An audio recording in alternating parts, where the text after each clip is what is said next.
So guys, atong kan sa nga nang interviewon tong unsay mga about sa marriage, like nga na ba? Atong interviewon siya. Ready na. Ah. Gisilipdan ko ni ma'am. Di ba? Di ba minyo naman mo na? Unsa rin yung love story o unsa yung nakalisod nga magminyo mo? Ang among love story sa imong papa, nagkita mi sa Manila. Suto kanang tungod sa igsuon nako, nagibalag me. Og sa dihang nag-uyab na me og nagminyo me. Sunod kay unsay kuan nang unsay pinakadako nga hagit na inyong na agian sa inyong pagka-minyoon? Ang among hagit sa among naagian tungod sa atong kapobrehon, tungod sa siya tuwa sa layo nya kakita na adere mo na hagit sa atong kinabuhi kita mo pobre kaayo. Nagkaroon kay arang-arang nga mo punta. Karon arang-arang nga ta pasalamat ta sa Ginoo nga kita gitagaan niya daghang grasya nga kita na ingon ani nga kita makakaon na sa katulo sa kadlaw ug naay pakaping timo. Ah. Sunod kay unsa inyong nang value nga inyong na saligan nga magpiling lig-on sa inyong kaminyoon? Ang among kalig ni Papa, ang among kanang sige mig mag-istorya bisan tuwa siya sa layo, sige mig naay komunikasyon ug amo ang kami nagkahigugmaay gyud. Nga din na. Oy, nana na Jem. Basta kuan. Oh, bahala tuwa sa layo. Basta kita naay pagsalig sa atong kagalingon sa usab-usa, magmalamposon gyud ang atong pamilya.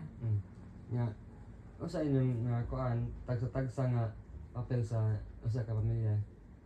Ako magpabilin diri nga housewife, ako may ilaw ng tahanan, akong bana to aga trabaho. Akong mga anak na itagsa-tagsa nga buluhaton kada adlaw. Sunod giyan sa inyo pag-practice na maayong komunikasyon sa inyong panimalay. Amo ang kanang pag-practice among ayong komunikasyon sa among panimalay nga husto may kanang kuan jud kanang naami mag-istorya sa tagsa-tagsa namo ka kuan ug unsay among mga problema uban sa akong mga anak nga kami kanang kuan ba sa laning among relasyon namo nga kami magpulong-pulong sige uban sa akong mga anak. Nakalay mo sa papa, giyan sa inyo pagkuhan dyan. Dayo man si Papa, kinahanglan kami mag-istorya nga namin komunikasyon sige sa matag adlaw sa matag oras. Mag-video call mong duha. Oh, mag-video call me, mag-chat, nami komunikasyon sige kada adlaw.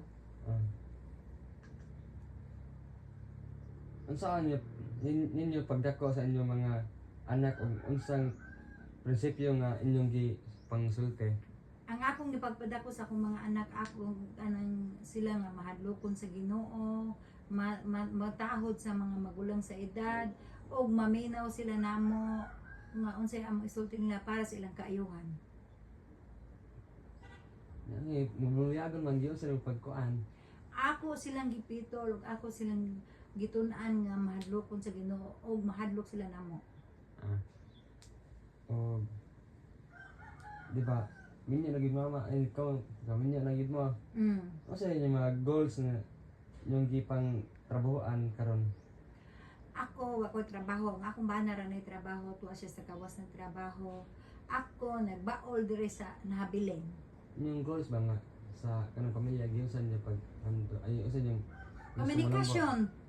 Sa kada oras, sa kada kuan magkumustahay, o unsa lay mga problema sa balay, amo ang gitabangan nga masulban.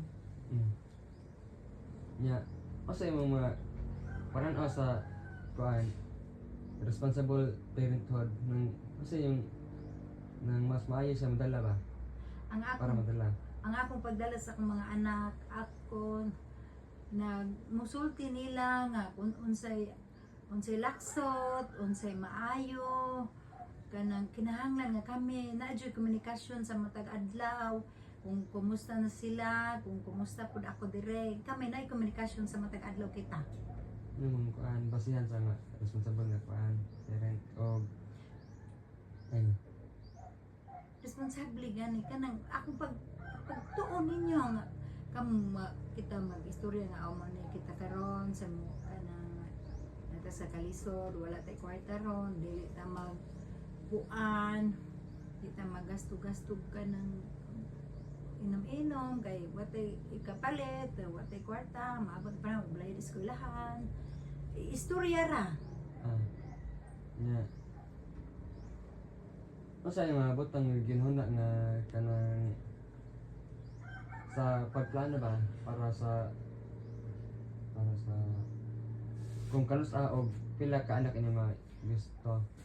kaming mag-asawa nagplano nga ang among anak yod nga ay duha ra gyud ka buok mao nang kamura jung duha si ate kay para kami makapa-eskwela ninyo para dili mo makaagi sa amo ang naagian nga kami sa unang sa imong amahan nga perti ni lisura kinahanglan nga among anak duha ra jud ang himon aron kami makasugakod sa pagpa-eskwela ninyo. Pero napon ang day opera. Og mapunan siya okay ra gihapon po gihatag sa Ginoo tagaan mi sa Ginoo wala among dawaton. Og asa yung mga kuana sa diba sa kami nga kan ba namo banon asa yung matambag ng padulong pa mag-menu or nang mag-anak.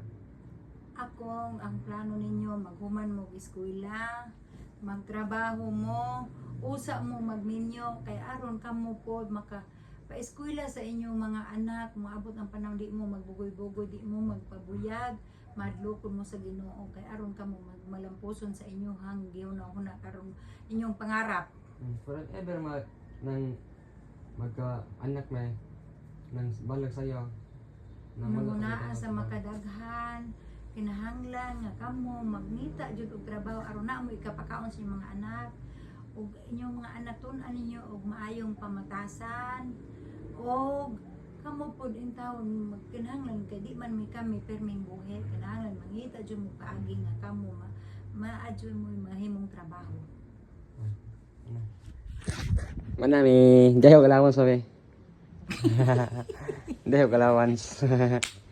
Allowance ra di ay pastilan.